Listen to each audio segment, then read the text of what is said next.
vamos lá, pessoal. A gente vai tratar hoje dos crimes contra a fé pública, e aí a gente precisa logo estabelecer o que significa fé pública, né? O que é esse bem jurídico que esse título vai tutelar. Então, essa fé pública, pessoal, ela consiste na fidúcia, quer dizer, a confiança.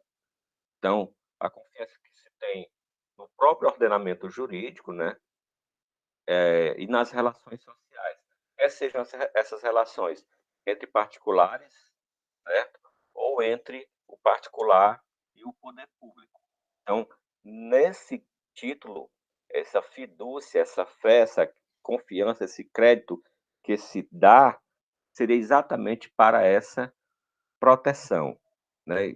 Imagine como seria complicado se você não tivesse a confiança em certos papéis, em certos documentos, em certos títulos.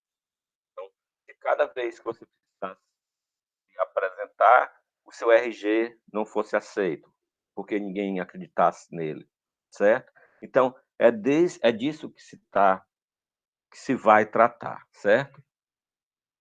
De forma geral, a gente tem alguns requisitos dos crimes contra a fé pública, ou para, que são crimes de falso, certo?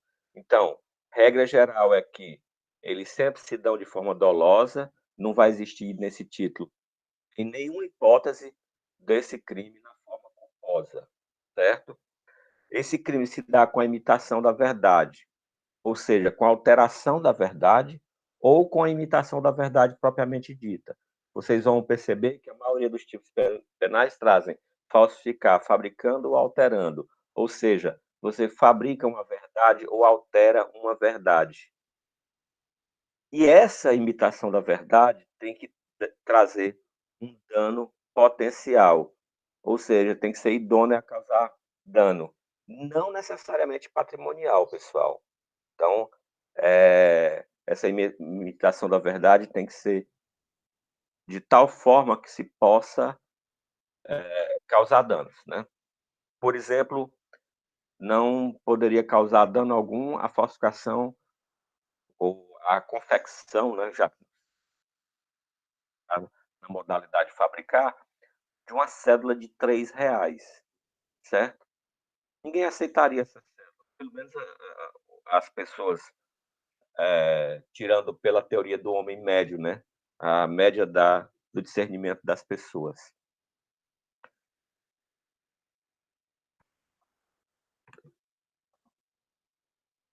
Dentro desses crimes contra a fé pública, pessoal, a gente pode extrair, né, e categorizar ou classificar os tipos penais em 3 classes. Nós vamos ter ou falsidade material, ou falsidade ideológica, ou falsidade pessoal. E aí a diferença vai estar em relação à incidência e como se dá a imitação da verdade. Em relação à incidência, a falsidade material sempre vai ser sobre a coisa, a falsidade ideológica sobre o conteúdo do documento e a falsidade pessoal sobre a qualificação. Por exemplo, é falsidade material rasurar um documento, certo? Você apagar uma informação que tem nela e sobrepor uma informação falsa. É falsidade ideológica você fazer com que alguém insira uma informação falsa no material, no documento. Materialmente, o documento vai ser verdadeiro, mas o conteúdo dele é falso. Por exemplo, na hora da chamada, o professor chama o nome do aluno e um outro aluno responde presente. Faz com que o professor lance a presença do colega. Nesse caso, pessoal, nós temos uma falsidade ideológica, pois o documento ele é materialmente legítimo. Em relação à falsidade pessoal, nós vamos ter informações sobre a própria pessoa. Por exemplo, alguém se passar por outra pessoa.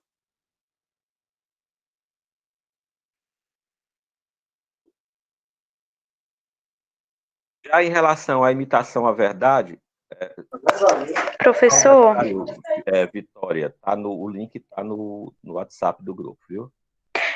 mas para conectar o computador. Basta clicar no link.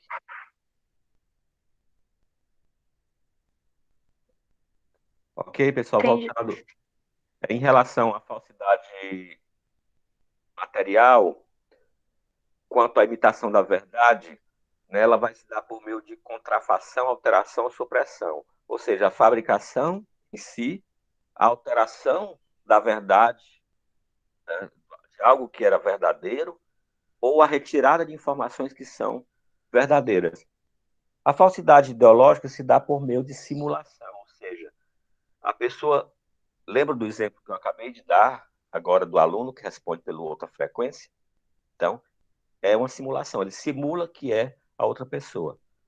E a falsidade pessoal, ela se dá por meio de atribuição de dados falsos. Por exemplo, um irmão gêmeo se passa por outro. Isso é uma falsidade pessoal. Okay? Então, essas duas lâminas de slide servem para todo o conteúdo do título, certo? Dos crimes contra a fé pública, em relação aos requisitos e em relação à diferença quanto à classificação de cada um tipo de falsidade. Quanto ao título, pessoal, ele é dividido em 5 capítulos. Nós vamos tratar no capítulo 1 da moeda falsa, no capítulo 2 da falsidade de títulos e outros papéis públicos, e no capítulo 3 da falsidade documental.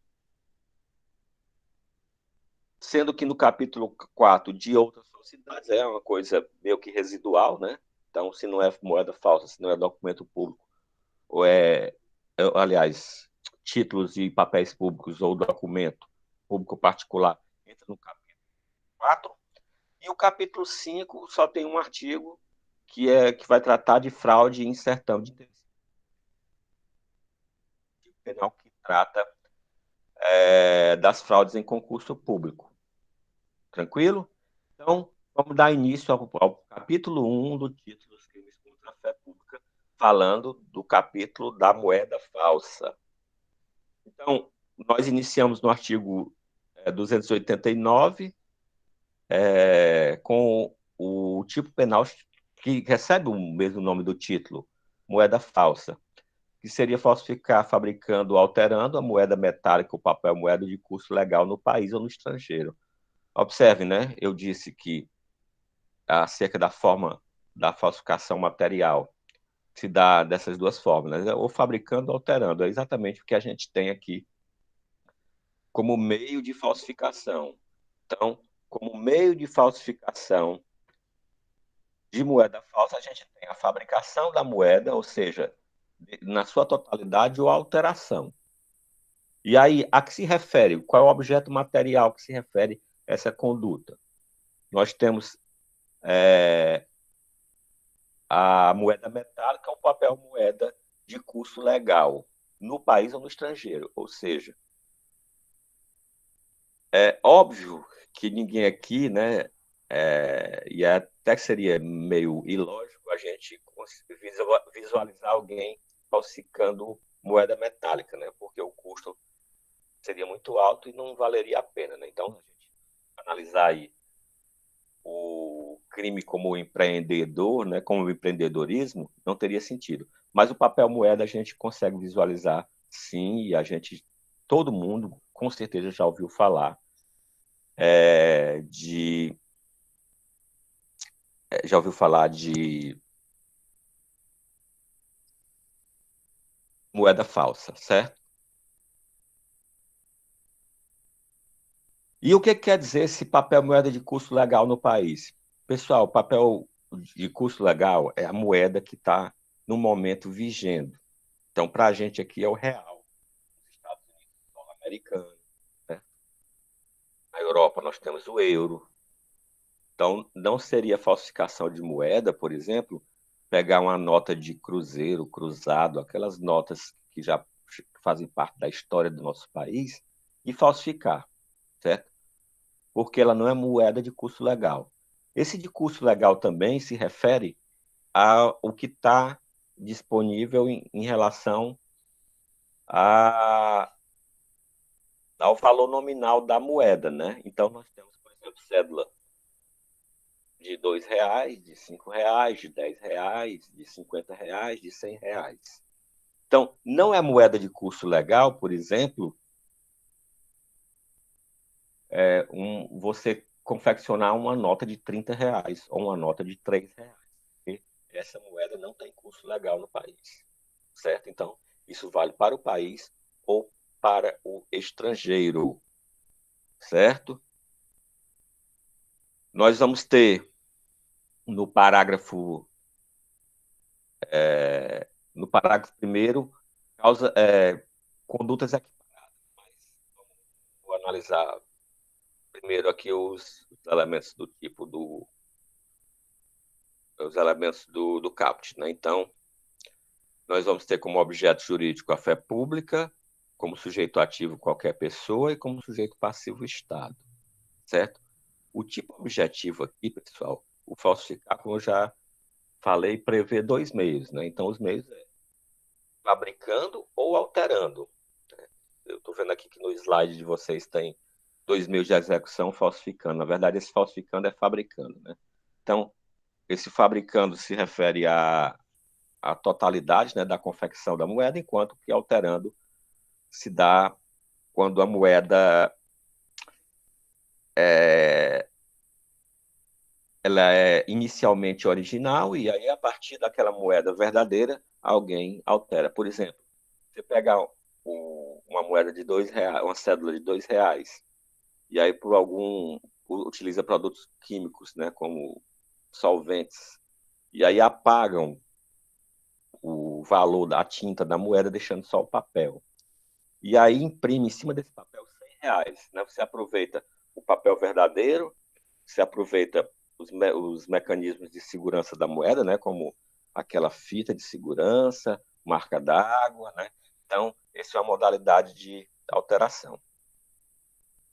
Observem que lá naqueles requisitos que eu comentei logo no início da nossa conversa de hoje, há a questão da idoneidade para se falsificar, certo? Então, essa moeda ela tem que ser apta a enganar o homem comum, certo? Então, utiliza-se aqui a teoria do homem médio. Ou seja, não se exige que alguém tenha uma perícia suficiente, né, para identificar a moeda falsa, mas também não se pode admitir que se considere uma moeda falsa algo tão grosseiro que somente o mais ingênuo poderia ser enganado, certo? E aí é nesse sentido que a gente tem uma súmula do STJ, que é a súmula 73, que diz que o papel moeda grosseiramente falsificado configura em tese o crime de estelionato. E aí também estabelece a competência da Justiça Estadual, pois o crime de moeda falsa é de competência da Justiça Federal. Isso quer dizer, pessoal, que, por exemplo, se alguém confecciona moeda de forma grosseira na sua impressora jato de tinta, utilizando o seu papel A4, né, em que somente em pegar no papel e observar a impressão, o homem médio, né, a média das pessoas, consegue identificar que aquilo não é verdadeiro, isso não quer dizer que se utilizar desse artifício para enganar alguém, não seja crime. Mas aí o crime não é de moeda falsa. O crime vai ser uma fraude contra a pessoa que foi enganada. É isso que quer dizer a súmula 73 do STJ. Gravem bem essa súmula. Quanto ao objeto material, pessoal, a gente vai ter o papel moeda de curso legal. Isso aí já foi explicado, né? Esse curso legal no país ou no estrangeiro. Legal ao que se refere, né? Se refere à moeda de circulação normal, ou seja, para nós aqui no Brasil seria o real, e o que é válido estampado, né? O valor nominal da moeda, ou seja, uma moeda de 3, de 30, de R$ 25 não seria moeda de curso legal. Também, pessoal, eu já falei sobre o elemento subjetivo que é comum a todo o título, o dolo. Tá? Então, não vai ter nesse título, né, em nenhum dos 5 capítulos do título dos crimes contra a fé pública, um crime que seja que tem a previsão de sua prática na forma culposa. O parágrafo 1º, pessoal, traz condutas que são equiparadas. Então, aquilo que o legislador considera que para a falsificação de moeda, para a falsificação de moeda, desculpa, é porque tem ainda colegas aqui, eu tenho que ficar respondendo ainda. Colegas de vocês que estão tentando entrar e não conseguiram. Então, o parágrafo 1º traz condutas equiparadas. Então, são condutas que o legislador considerou tão graves quanto a própria falsificação. Então, seria importar, exportar, adquirir, vender, ceder, emprestar, guardar ou introduzir em circulação por conta própria ou alheia moeda falsa. Então, aqui não é a conduta de quem falsifica, é a conduta de quem, de alguma forma, contribui para essa circulação. Então, por exemplo, o indivíduo falsifica, mas ele não é ele que coloca em circulação. O simples fato de falsificar já está previsto no caput do artigo 289. Mas aí ele fornece para alguém colocar em circulação. Essa pessoa que coloca em circulação também vai responder, mas vai responder pela forma equiparada que é prevista no parágrafo 1º do artigo 289. Já o parágrafo 2º, pessoal, tem natureza jurídica de privilégio. Porque, nesse caso aqui do parágrafo 2º, o indivíduo, o agente, ele não está tendo dolo de falsificar a moeda. Ele recebe a moeda de boa fé, certo? E aí, em um momento subsequente, ele percebe que esse dinheiro é falso, e aí, para ele não ficar com prejuízo, ele passa para frente. Então, essa é que é a conduta do parágrafo 2º, que o legislador entendeu ser uma conduta mais branda do que a conduta do caput ou do parágrafo 1º, né, que são as condutas equiparadas. Quanto ao parágrafo 3º, pessoal, nós vamos ter aí uma qualificadora. E a qualificadora é pela condição especial que ocupa o sujeito ativo. Então, enquanto que até o parágrafo 2º a gente classificava esse crime como crime comum, a partir do parágrafo 3º a gente passa a classificar esse crime como crime próprio, pois somente o funcionário público, diretor, gerente ou fiscal de banco emissor de moeda pode ser sujeito desse crime na modalidade qualificada. Nesse caso aí, pessoal, também nós temos um outro detalhe. A moeda não é falsa, apenas ele está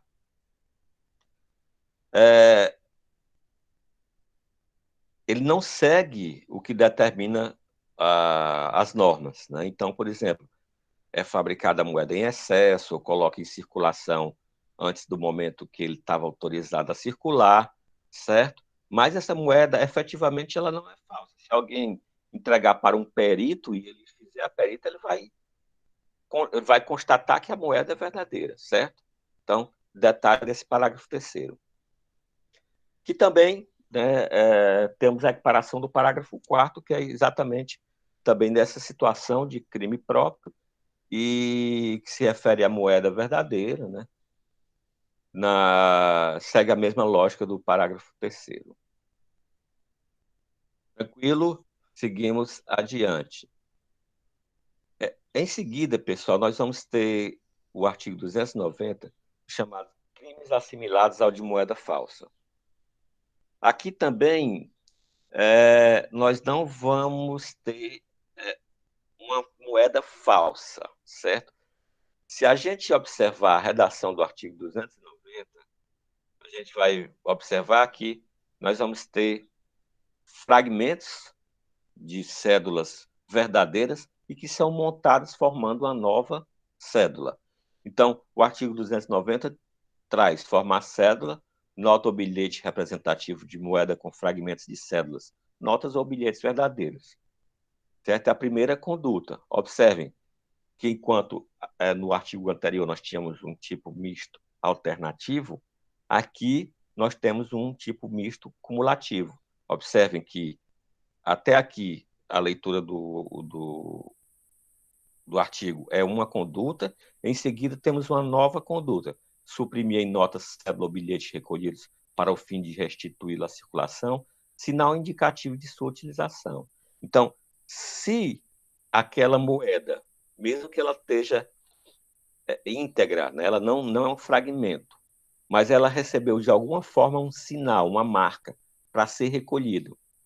Então, vez por outra, o Banco Central recolhe notas que já estão velhas, gastas, riscadas, né? E aí recolhe para destruir. A conduta aqui é a supressão do sinal que indica que aquela nota está recolhida. Ainda temos uma terceira conduta, que seria restituir à circulação a cédula, nota ou bilhete em tais condições. Que condição?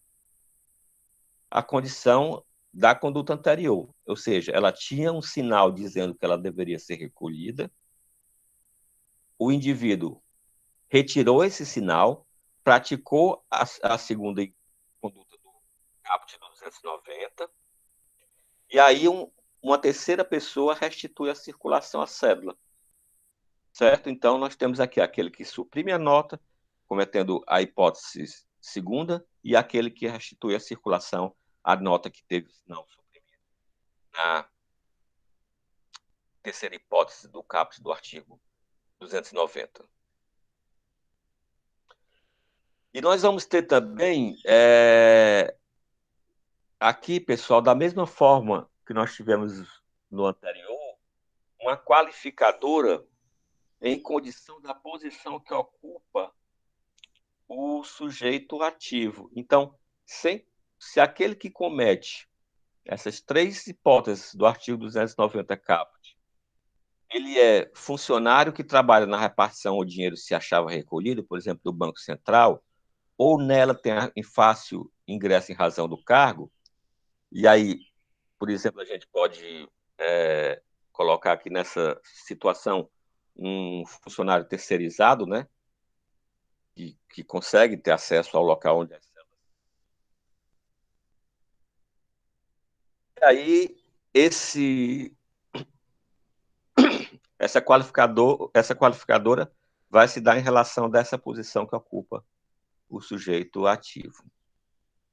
Quanto aos principais elementos do tipo, o objeto jurídico, não temos nenhuma novidade, a fé pública, o sujeito passivo será o Estado, assim como em todo o título dos crimes contra a fé pública. É óbvio que quando se fala aqui no sujeito passivo, a gente está falando do sujeito passivo imediato, né, já que nós podemos ter um sujeito passivo imediato ou distante, que seria uma pessoa que é enganada pela conduta, né? E quanto ao tipo objetivo, a gente já analisou as três figuras, né? A formação de células com fragmentos, a supressão do sinal ou a restituição à circulação daquelas células que têm o sinal de inutilização suprimido. Quanto ao tipo subjetivo, pessoal, mais uma vez eu vou repetir, né? Logo no início, quando a gente estava falando ainda de aspectos gerais dos crimes contra a fé pública, a gente viu que não vai ter nenhum desses tipos penais com a modalidade culposa. Então, todos eles são punidos apenas na modalidade dolosa. E quanto ao momento consumativo, nós temos três hipóteses, né? Então, vai depender da conduta, né, eleita pelo agente. Então, é com a efetiva formação da cédula, né? Obviamente, lembrando, né, que ela tem que ser idônea a enganar o homem médio, né? Então, a, caricaturando, né, para ficar bem nítido, se você juntar uma cédula a metade de uma cédula de R$ 10 com a metade da cédula de R$ 5, é óbvio que o homem médio, né, usando essa teoria, não vai ser enganado, né? Não vai achar que é uma cédula de 7,50, né?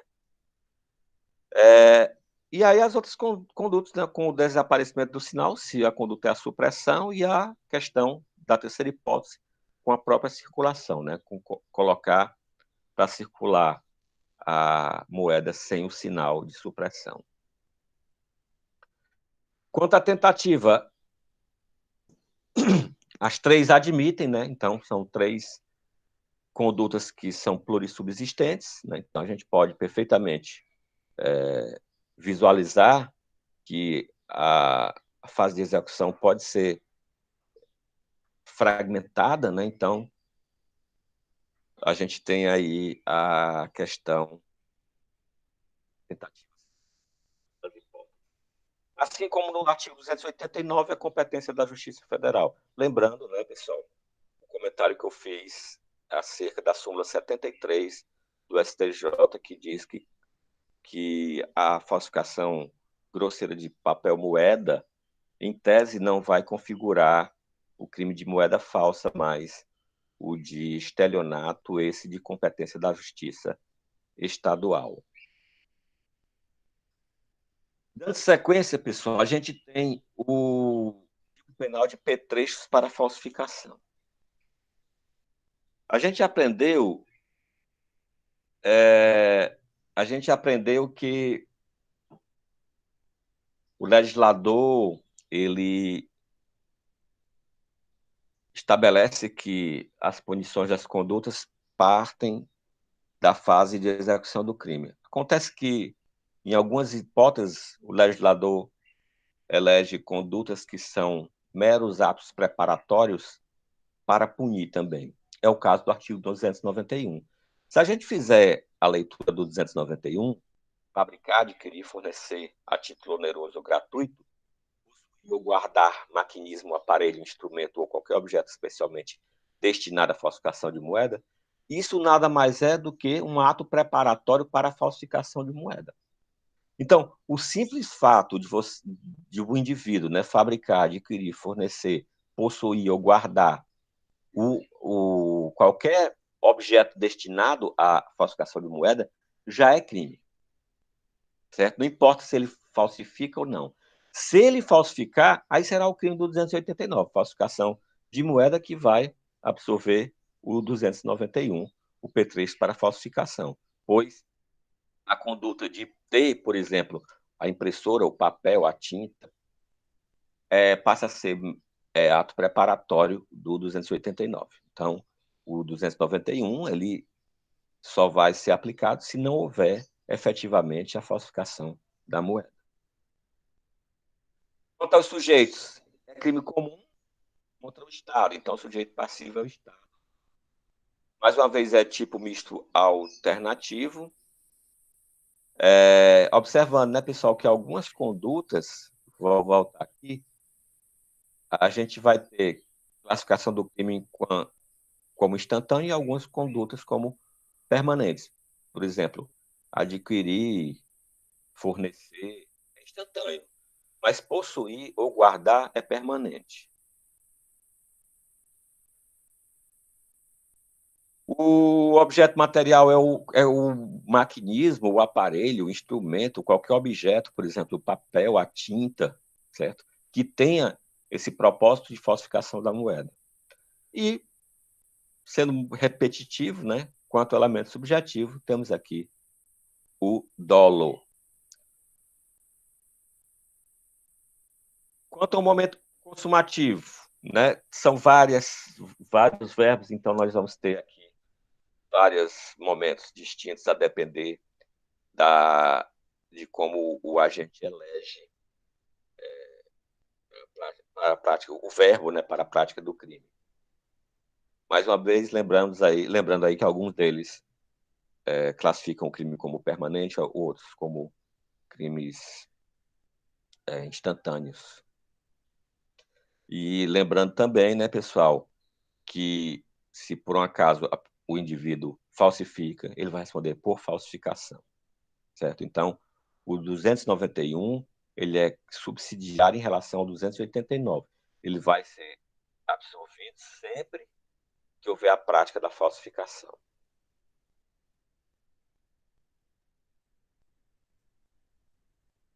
O artigo 292, pessoal, ele não se refere à moeda em si, né? Apesar do capítulo se chamar da moeda falsa, nós vamos ter aqui como objeto material algo que é distinto da moeda. Mas a questão desse tipo penal constar nesse capítulo é porque ele tem o propósito de evitar que haja concorrência com a moeda em circulação. Então, nós vamos ter emitir sem permissão legal, observando que a permissão legal aqui é elemento normativo. Então, se a pessoa ela tem a permissão de emitir o que? Nota, bilhete, ficha, vale ou título que contém a promessa de pagamento em dinheiro ao portador, ou a que falte indicação do nome da pessoa a quem deva ser pago.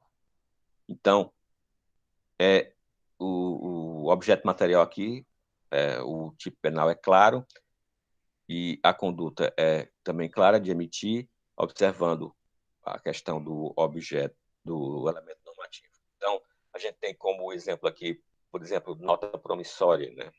Quando se fala aí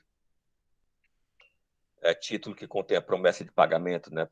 Pode ser a nota promissória ou pode ser um cheque, certo?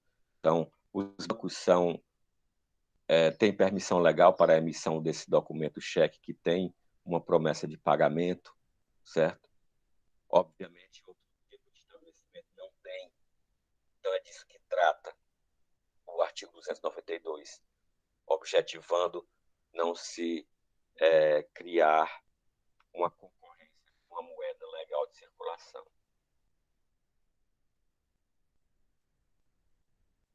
E o parágrafo único tem uma conduta aqui parada, que é aquele que recebe ou utiliza o dinheiro, ou seja, não foi ele que emitiu sem a permissão, mas ele recebeu aquela promessa de pagamento, certo? E aí ele utiliza como pagamento para outra pessoa, passa adiante.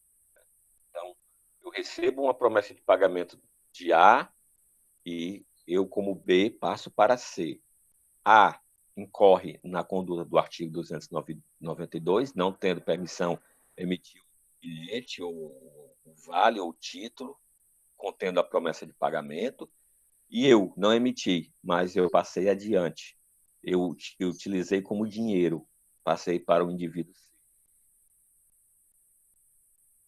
Quanto ao objeto jurídico, nós vamos ter a fé pública ainda, né?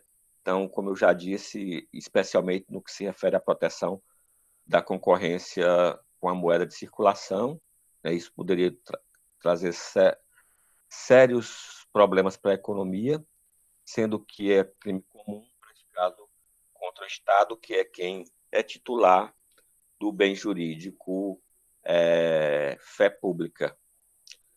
E o objeto material a que se refere o 292 está no caput, né? Vai ser nota, bilhete, ficha, vale ou título que contenha essa promessa de pagamento em dinheiro ao portador ou que falta a indicação do nome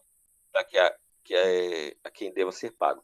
Pessoal, esse a quem falta indicação do nome à pessoa a quem deve ser pago, por exemplo, o cheque ele pode ser nominal ao portador. Quando ele é nominal, ele indica a pessoa que deve ser pago.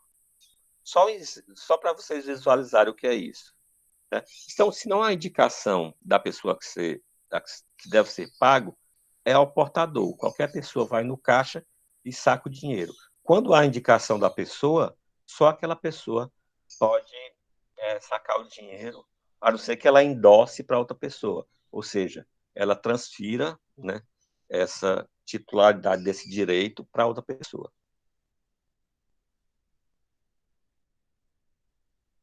O tipo subjetivo, mais uma vez, aqui é o dolo. E a consumação, aqui nós temos crime formal, basta que entre em circulação o título ao portador, né? Não é necessário que haja qualquer resultado, como, por exemplo, prejuízo para alguém, assim como é o caso da moeda no caso da falsificação de moeda ou do 290.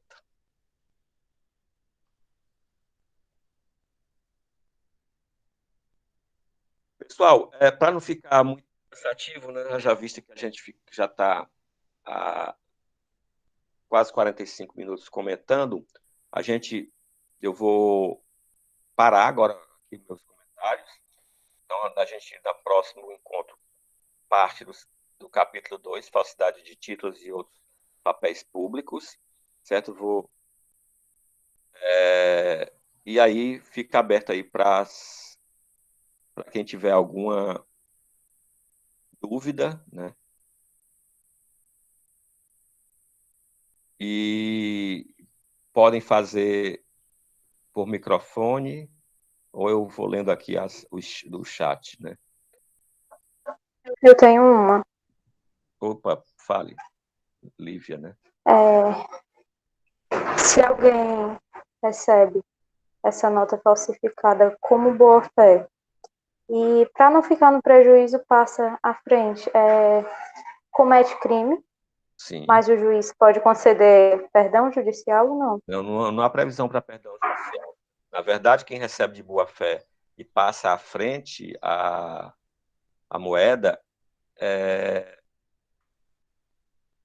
ele pratica a falsificação de moeda na forma privilegiada, certo? É crime, recebe uma pena menor e não há previsão de perdão judicial. Aquele que recebe a moeda falsa, ele vai ficar com prejuízo, sim. Esclarecido. Ok.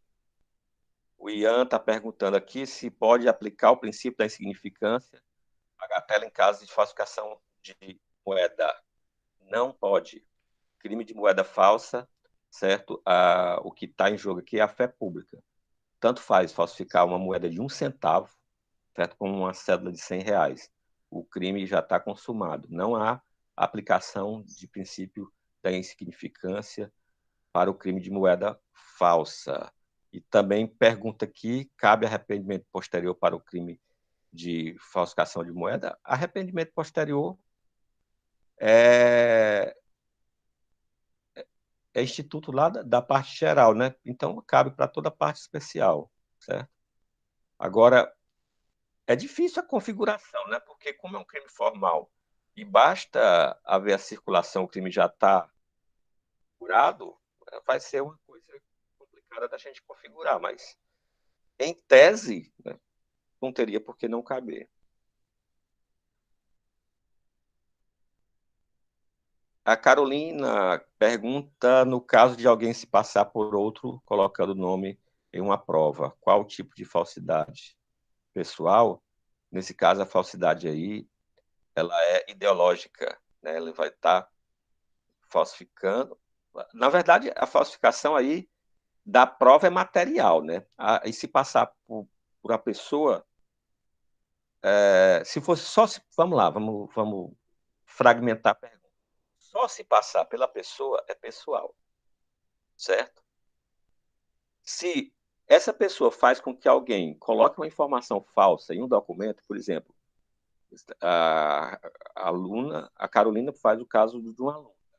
O aluno responde presente no lugar do outro, ele pratica falsidade ideológica.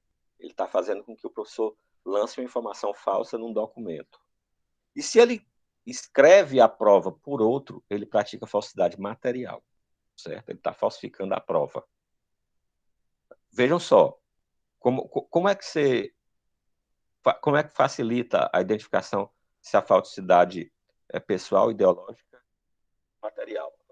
A falsidade pessoal é simplesmente a atribuição de qualidades de outra pessoa, certo?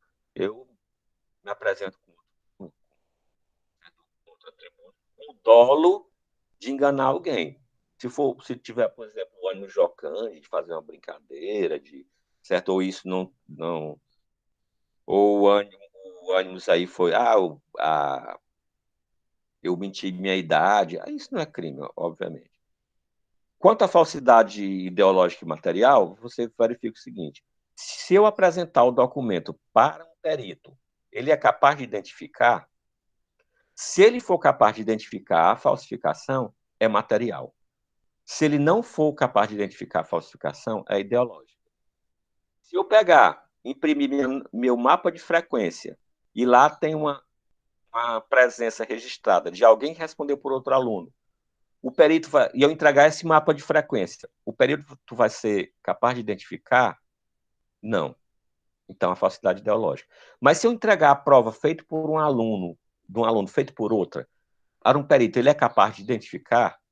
Se ele fizer a perícia da caligrafia, né, da letra, ali ele vai ser capaz de identificar. Então, a perícia, nesse caso, a falsidade é material. Ok? Mais alguma dúvida, pessoal? Pessoal, quem tiver assistindo, ouvindo a nossa conversa e não tiver nenhuma pergunta, pelo menos coloque aí ok, para que fique registrada a presença no chat.